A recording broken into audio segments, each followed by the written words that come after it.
Assalamualaikum warahmatullahi wabarakatuh. Selamat siang anak-anak. Waalaikumsalam warahmatullahi wabarakatuh. Ya juga Bu. Apa kabarnya hari ini?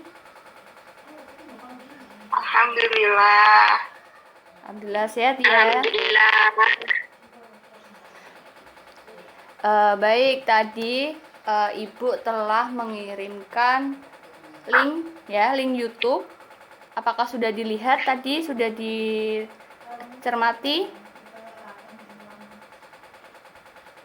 Sudah Bu. Baik, kalau sudah. Sudah Bu. Setelah ini Ibu akan mengirimkan share screen ya. Nanti coba kalian bisa memberi pendapat. Menurut kalian bagaimana ini? Bentar. Tidak.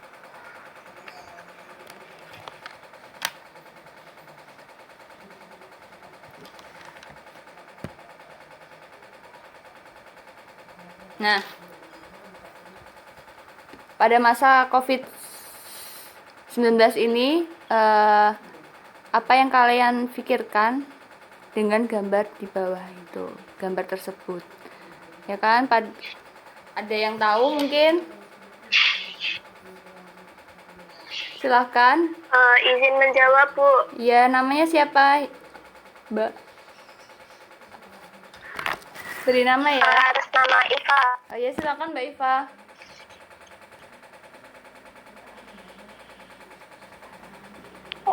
Baik.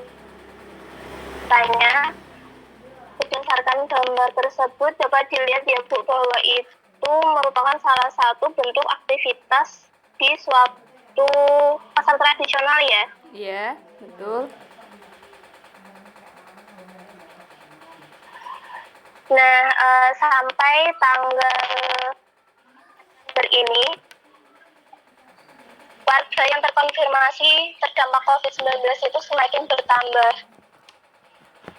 Ya. Dalam upaya mendorong untuk mendorong sektor ekonomi agar tidak semakin terpuruk, sudah saatnya tuh kita mulai kembali merangkai sendi-sendi perekonomian kembali, karena salah satunya itu dengan menerapkan skema new normal di pasar tradisional itu sendiri. Iya, betul. Salah satu bentuk skema new normalnya itu seperti memakai masker untuk para penjualnya, menggunakan face shield, sarung tangan selama beraktivitas, kemudian menjaga jarak minimal 1,5 meter, menerapkan screening awal, kemudian menyiapkan tempat cuci tangan, bilik sanitizer, sabun, hand sanitizer, kemudian tak ketinggalan juga menjaga kebersihan dengan melakukan penyemprotan disinfektan secara berkala itu. Ya, betul sekali. Jadi itu pendapat dari Mbak Iva. Kalau di masa berkerumun seperti itu, sebaiknya kita menggunakan masker, ada jaga jarak, menggunakan selalu memakai hand sanitizer dan lain sebagainya. Bagus sekali Mbak Iva untuk jawabannya. Kemudian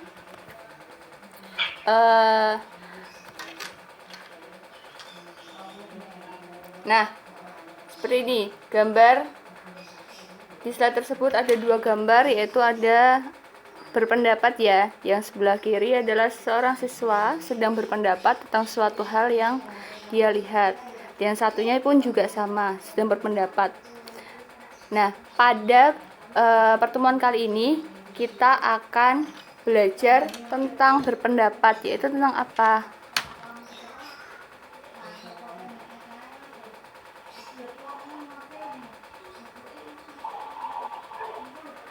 Tentang teks eksposisi. Kita akan belajar mengenai teks eksposisi.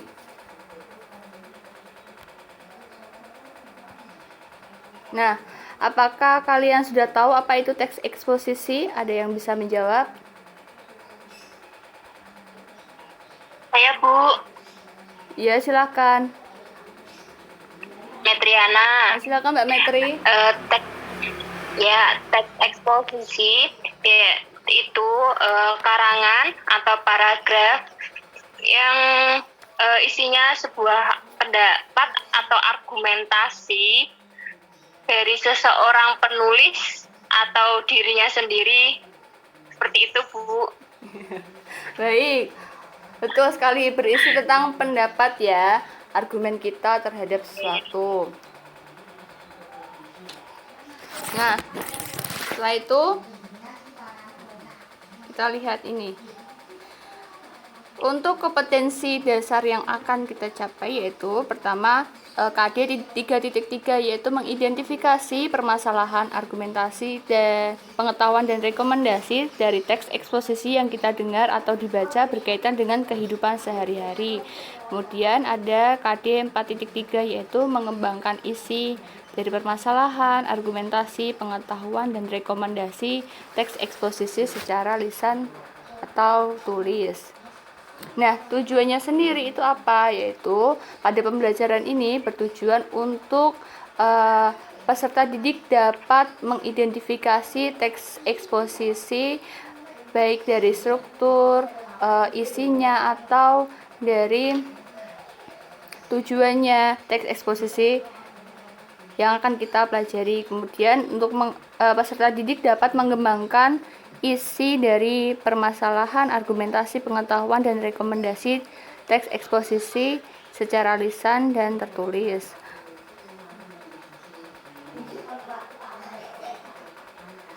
Kemudian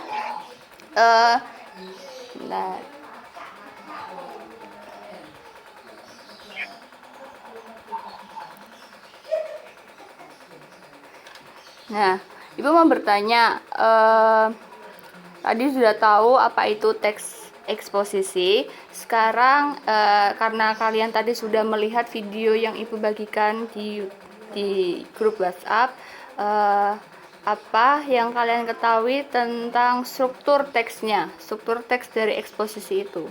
Pasti teks itu mempunyai struktur, apalagi teks eksposisi. Ada yang tahu struktur dari teks eksposisi itu apa? Saya, Bu, saya. Silakan Mbak Herma. Yang pertama ada tesis, Bu. Ya, ada tesis. Lalu kedua ada argumentasi. Kemudian Terus yang ketiga ada penegasan ulang. ya. Itu, Bu, yang saya tahu. Ya, ada tesis. Yang pertama ada tesis. Tesis itu apa? Tesis itu berisi tentang pendapat umum kita. Ya, biasanya berada pada di awal paragraf. Nah, paragraf pertama biasanya. Nah, tesis itu biasanya didahului atau diikuti dengan data atau fakta-fakta yang ada. Untuk apa? Untuk mendukung dari permasalahan yang akan kita bahas. Nah, kemudian tadi ada argumentasi ya. Struktur yang kedua adalah argumentasi. Argumentasi itu apa? Argumentasi itu berisi alasan atau bukti yang dapat memperkuat atau memperjelas dari tesis tersebut. Jadi fungsinya dari argumentasi itu memperjelas lagi dari tesis yang kita pendapat yang kita kemukakan di awal tadi. Nah, dengan adanya argumentasi ini memudahkan pembaca untuk bisa menyetujui atau meyakini pendapat dari penulis tersebut. Semakin banyak argumentasi, maka semakin baik teks tersebut. Kemudian yang terakhir adalah penegasan ulang atau rekomendasi. Nah, penegasan ulang ini berada di akhir biasanya, berisi tentang pendapat kita yang disampaikan dari awal paragraf tadi. Jadi kita tegaskan lagi di bagian akhir atau penegasan ulang ini. Pada penegasan ulang atau rekomendasi biasanya ada saran atau masukan yang berkaitan dengan permasalahan yang diangkat. Seperti itu. Sudah paham? Sudah, Bu. Bu. Baik, setelah ini Ibu akan mengirimkan share screen ya. Contoh dari teks eksposisi.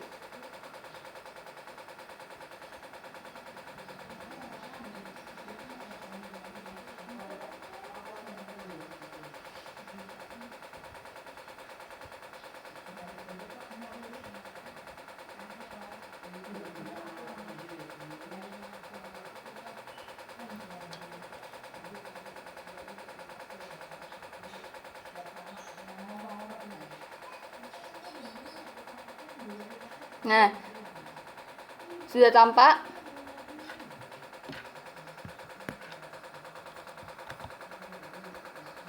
Terlihat ya?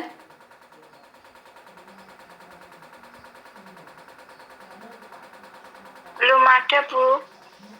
Belum ada, benar-benar.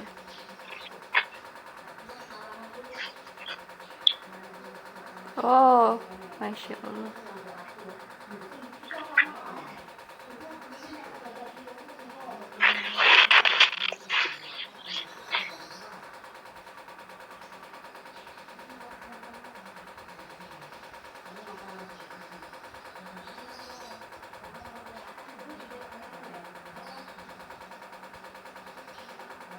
Udah?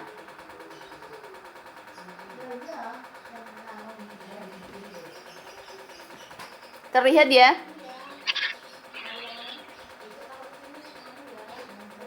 Terlihat, Bu. Ya, dari contoh teks tersebut kita baca terlebih dahulu ya. Mungkin bisa dibaca. Beri waktu 1 menit mungkin ya. Ada yang berjudul manfaat air untuk kesehatan. Bisa dibaca terlebih dahulu.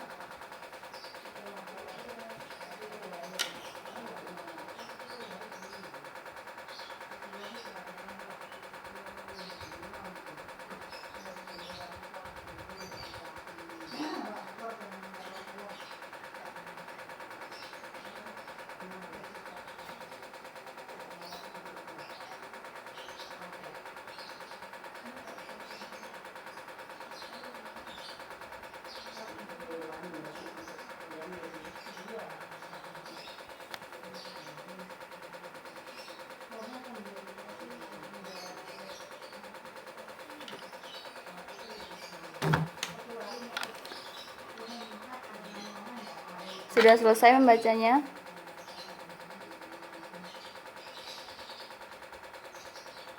Sudah, Bu. Sudah ya. Nah, sekarang kita lihat dari paragraf pertama. Karena teks eksposisi adalah teks yang berisi pendapat. Nah, pada awal paragraf itu ada yang tahu itu termasuk strukturnya termasuk apa? Pada awal paragraf itu masuknya di yang bagian apa? Tesis, Bu. Ya, tesis, yaitu tesis tadi berisi tentang pendapat umum yang biasanya berisi fakta-fakta, biasanya berisi data atau fakta-fakta yang mendukung dari permasalahan tersebut. Nah, dari situ, yang menurut kalian bagian pendapat yang mana?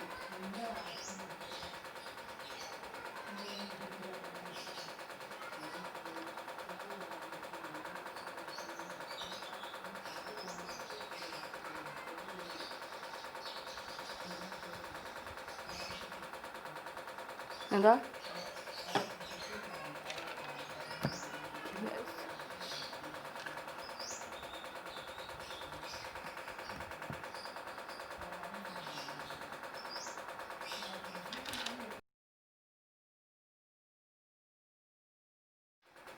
Yang termasuk pendapat itu yang mana?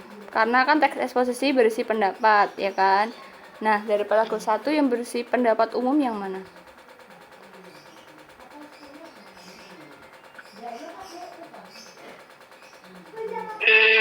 Saya, Bu. Silakan, Mbak. Mbak Metri ya? Ya, kalau menurut saya itu karena itu jangan sampai tubuh kita kekurangan cairan yang bisa menyebabkan dehidrasi. Nah itu kalau menurut saya itu tuh sebuah pendapat dari seseorang. Soalnya kan ya karena kekurangan air dapat menyebabkan dehidrasi. Kan tidak semua dehidrasi itu disebabkan oleh air, tapi juga ya gitulah Bu lah. Ya itu Saya malah bingung Bu. ya. Yaitu pendapat dari penulis ya, bahwa kekurangan cairan itu bisa menyebabkan dehidrasi. Maka dari itu kita harus banyak-banyak meminum air ya. Itu pendapat, itu menurut Mbak Metri pendapat. Lalu ada lagi,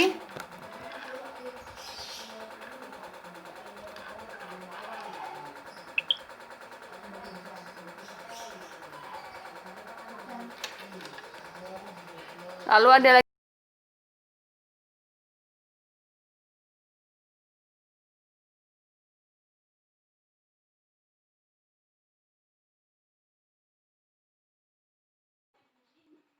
Nah, baik Ibu, sekarang Ibu akan mengirimkan lagi share screen ya tentang struktur teks eksposisi.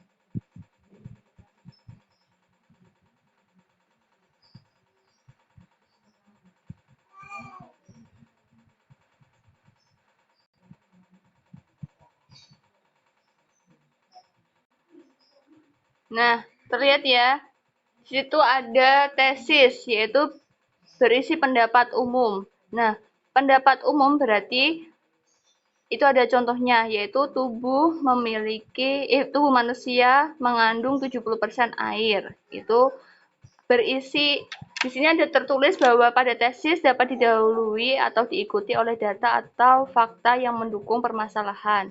Di situ ada datanya, yaitu ada faktanya bahwa tubuh manusia mengandung 70 air, jadi air adalah cairan penting yang dibutuhkan oleh tubuh.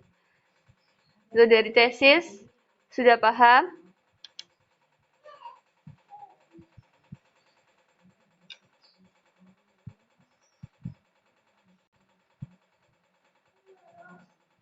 Selanjutnya adalah argumentasi.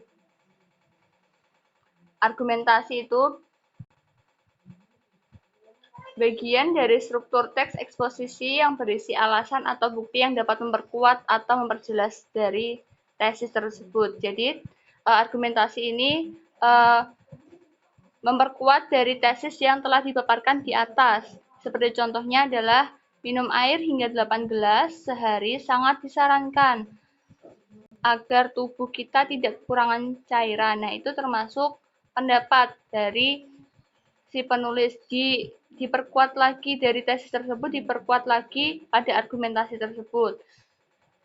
Lalu di paragraf selanjutnya ada air adalah hal utama yang dibutuhkan oleh tubuh untuk memuaskan cairan tubuh manusia. Ya kan, diperkuat lagi. Jadi dari paragraf sebelumnya diperkuat lagi di paragraf tersebut diperkuat lagi. Kemudian terakhir, air juga menawarkan manfaat bagi kulit kita karena dapat menjaga kelembapan dan membuat kita dingin. Dan air juga bisa mengontrol asupan kalori yang kita konsumsi hingga porsi makan kita tidak berlebihan. Dan yang terakhir adalah penegasan ulang. Penegasan ulang, jadi dari tesis argumentasi kita tegaskan ulang lagi pada bagian ini. Biasanya berisi masukan atau saran yang berkaitan dengan permasalahan yang diangkat.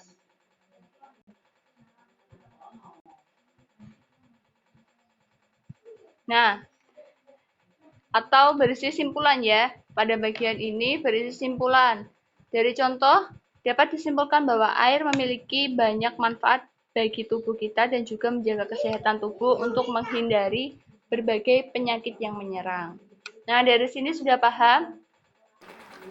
Dari pembelajaran kali ini ada yang ingin ditanyakan? Tidak, untuk saat ini tidak Bu, tidak ada, belum ada. Oke, kalau belum ada, mungkin ada yang bisa menyimpulkan pembelajaran pada pagi hari ini?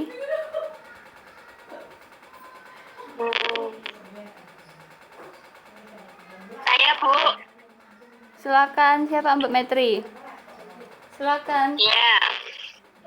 Hari ini kita belajar tentang teks eksposisi, yakni sebuah paragraf atau karangan yang berupa argumentasi atau pendapat yang dikemukakan oleh seorang penulis yang bertujuan untuk memberikan informasi kepada pembaca. Kemudian ada strukturnya, ya.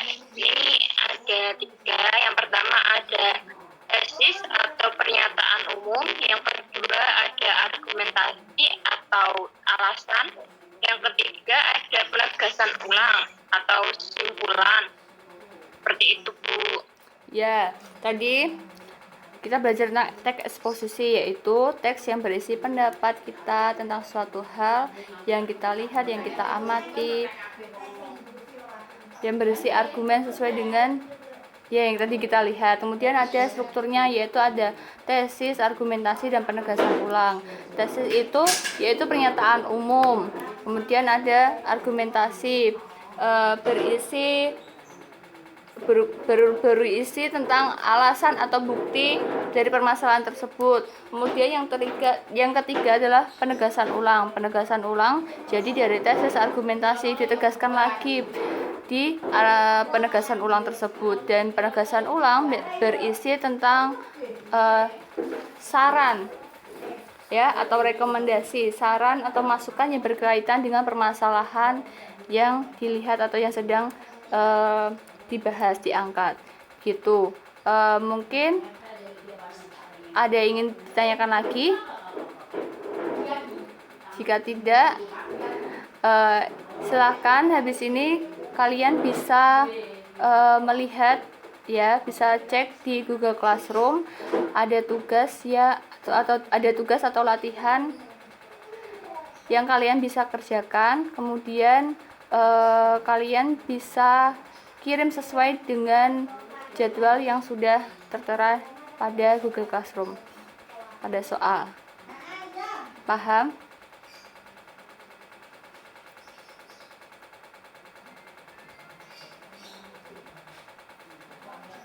Ya, Bu, paham.